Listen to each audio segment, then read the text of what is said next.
Welcome to the Deep Dive, where we take that fire hose of information out there and really distill it down to the insights you actually need to stay ahead. And today, we're diving deep into a recent article by the strategist Karen Hewitt. Yeah. And this piece, it's not just a critique of industry norms. It goes way further. It really does. She actively dismantles what is, I think, the single biggest financial risk facing creators and, well, any business owner online today. This is such a crucial conversation to have because it forces us to stop with all the borrowed optimism and start talking seriously about platform risk. Right. We're looking at the exact moment the digital economy's foundations really cracked. Specifically, this was triggered by the sudden immediate collapse of the Flip app. And that event, it forced a silence among the self-proclaimed gurus that Hewitt rightly calls out. Oh, absolutely. She says it's the ultimate proof of just how fragile their authority really is. Okay, so let's unpack this and really frame the scale of the disruption here, because when Flip vanished, I mean, literally overnight, the fallout wasn't small. It was catastrophic. It was. We were talking about 4.6 million creators who saw their income streams just cut off. Yeah. Instantly. Instantly. And 16.5 million users lost their community. And brands. Brands lost an estimated $375 million in sales. It was a complete economic earthquake, just erased years of momentum and hard work in a flash. And what's so fascinating is the tension you mentioned. While this was happening, what were the mainstream business coaches doing? Well, they kept posting. Business as usual. Crush it on TikTok. Here are 5 ways to go viral. The silence on what happened with Flip was just... it was deafening. But it's more than just an awkward silence, isn't it? It is. Hewitt asserts their refusal to even discuss. Flip isn't confidence, it's self-preservation. Totally. Because if they admit that one major platform can just disappear without any warning, then they have to admit that the entire structure they teach you to rely on is, well, built on quicksand. Exactly. Yeah. It exposes the whole hustle culture for what it is, a system designed by the platforms, not for your business. And that's why we need to be really clear about who Karen Hewitt is. She's not just another commentator. No, she's a Harvard-certified disruptive strategist and NLP coach, which means she focuses on systems built for, human longevity and psychological processing. It's not just about chasing algorithms. Right. She blends AI, psychology, identity, and ethics. And it's all grounded in these proven, resilient frameworks. And what's crucial here, her perspective is rooted in real-world resilience. She's an autistic ADHD mom of 5. Which means? Means she designs systems that have to be efficient. They have to be protective against burnout.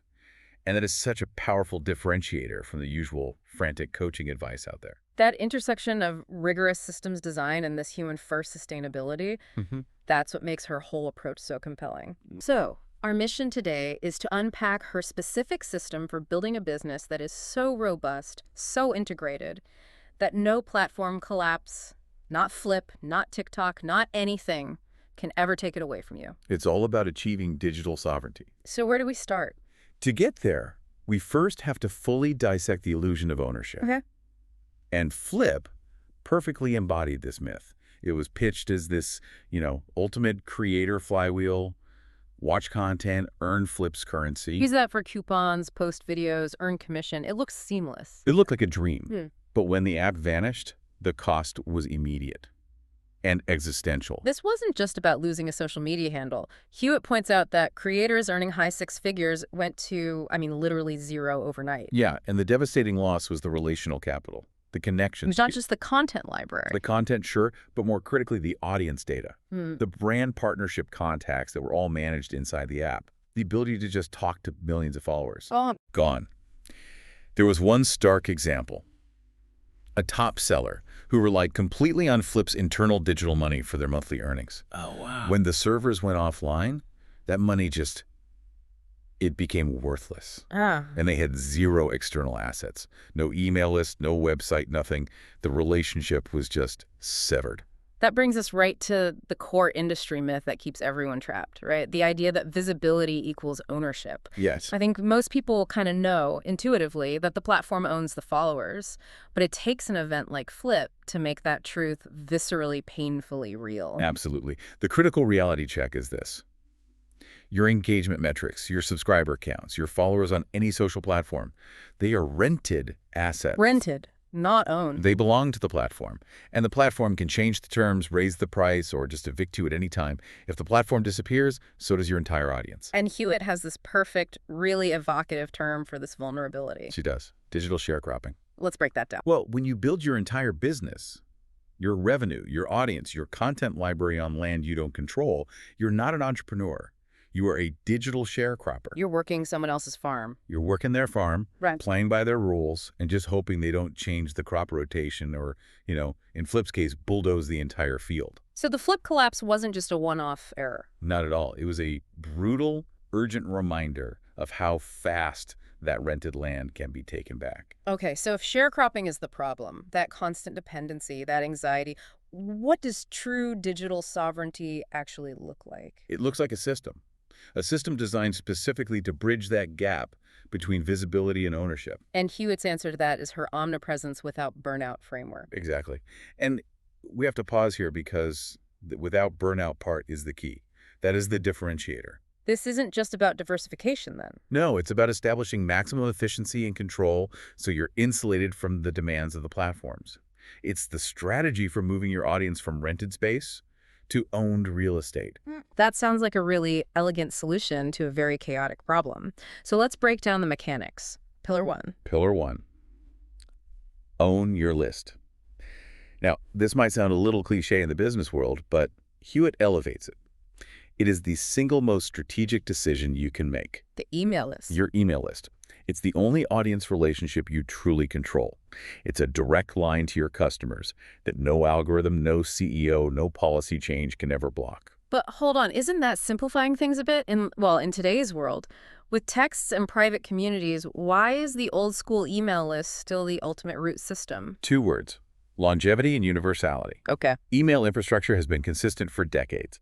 Plus, owning your list means owning the data. You can segment based on behavior, purchase history, engagement, data you can never fully extract or trust from a social platform. So the task isn't just to build it. No, it's to nurture it. Yeah. Create strong lead magnets, maintain your deliverability, and treat that list like the premium proprietary asset it is. It's the root system because it provides predictable access. And predictable access leads right into the next challenge, which is how do you stay visible on platforms without, sacrificing all your time and energy? Exactly. And that brings us to pillar 2. Repurpose everywhere. This is the core efficiency model that delivers the omnipresence without burnout. But doesn't repurpose everywhere just sound like the old content hustle with a new name? How is it actually different from just posting on 5 different sites all day? The difference is the strategic intent. The old hustle was about creating new content for each platform's algorithm. It was a state of constant creation debt. Right. Hewitt's model flips that. You create one core asset, a detailed blog post, a foundational video, a long-form training. Then, using tools and smart systems, that single asset is broken down into 30 pieces of micro-content. Okay, so you're not creating 30 separate ideas. No, you're distributing one idea 30 times. So the platforms just become distribution channels, not content factories. Precisely. You use the borrowed stages for massive visibility and lead generation. But every single piece of micro-content points back to your owned assets. To your website, or more importantly, that email list. Exactly. You maximize reach without living on rented land. And that shifts the labor from creation to conversion, which brings us to the most crucial part: financial stability. Pillar 3, revenue you own. Financial stability is the ultimate measure of sovereignty. I mean, if you're relying heavily on revenue streams controlled by a platform like ad revenue shares, affiliate commissions that run through the platform, That business is fundamentally unstable. completely. The focus has to be on revenue streams that run entirely through your own infrastructure. So we're talking about proprietary courses, high-touch coaching programs. Direct affiliate deals that pay you outside the platform, selling your own products through your own store. Yes. You control the payment gateway, the checkout flow, the refund policy. And that eliminates the anxiety of waiting for an algorithm update to slash your payout. It takes away that weekly anxiety completely. Okay, but none of this works unless the fundamental infrastructure is solid, which is pillar 4, your digital home base. This has to be more than just a brochure website, right? Oh, it has to be much more. Sovereignty demands infrastructure that actually handles conversion and data collection. So yes, a high-conversion website, but also controlling your funnels. You have to know the difference between a high-traffic blog and a sales funnel that's actually designed to convert. You do. You have to control the payment gateways, the analytics package. So if a platform like Flip goes dark tomorrow, your website is still up, your funnels are still running, you're still collecting first-party data. Exactly. You control the rules of engagement on your own turf. This infrastructure insulates your primary revenue flow. The goal is a place where you're immune to external shocks because the entire customer journey, From sign-up to purchase. it never leaves your own environment. If we connect all this back to the bigger picture, this entire approach is, well, it's a necessary and slightly rebellious challenge to the dominant industry narrative. It is. The one that demands perpetual hustle and constant dependency on algorithms. It's essentially a blueprint for liberation. I think so. And Hewitt's perspective emphasizes a huge psychological protection.